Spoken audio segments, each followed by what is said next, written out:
சாப்பாட்டுக்கு வச்ச மிதமான சாதம் இருந்தால் இந்த மாதிரி ஈஸியான ஒரு கொழுக்கட்டை செய்யலாம் வாங்க. வடித்த சாதத்தை மிக்ஸி ஜாரில் தண்ணி சேர்க்காமல் இந்த மாதிரி அரைச்சிக்கலாம். 2 டேபிள் ஸ்பூன் அரிசி மாவு சேர்த்துக்கலாம். 1/4 கப் துருவின தேங்காய், கொஞ்சமாக உப்பு சேர்த்து நல்லா பிசைஞ்சிக்கலாம். சப்பாத்தி மாவுக்கு பிசைகிற மாதிரி பிசைஞ்சிக்கலாம்.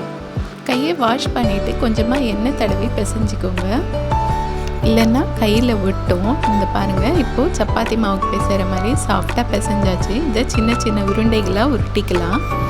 இந்த மாதிரி உருட்டினதுக்கப்புறம் இட்லி பாத்திரத்தில் 10 நிமிஷம் மூடி போட்டு வேக வச்சு எடுத்திங்கன்னா சாஃப்டாக கொழுக்கட்டை ரெடி ஆகிடும். இப்போ இதை நம்ம தாளிச்சிக்கலாம். ஒரு கடாயில் எண்ணெய், உளுந்து, 1/2 டீஸ்பூன் சீரகம், 2 வரமிளகாய் கட் பண்ணி சேர்த்துக்கலாம். கொஞ்சமாக கருவேப்பிலை, 1/2 டீஸ்பூன் பெருங்காயம் சேர்த்து நல்லா கலந்து விட்டுக்கலாம். இப்போது வேக வச்ச கொழுக்கட்டைகளை இதில் சேர்த்து நல்லா மிக்ஸ் பண்ணிக்கலாம். ஒரு 2 நிமிஷம் நல்லா கலந்து விட்டு இறக்கிடலாம். ஈவினிங் ஸ்கூல் விட்டு வர குழந்தைங்களுக்கு இது செஞ்சு தரலாம்.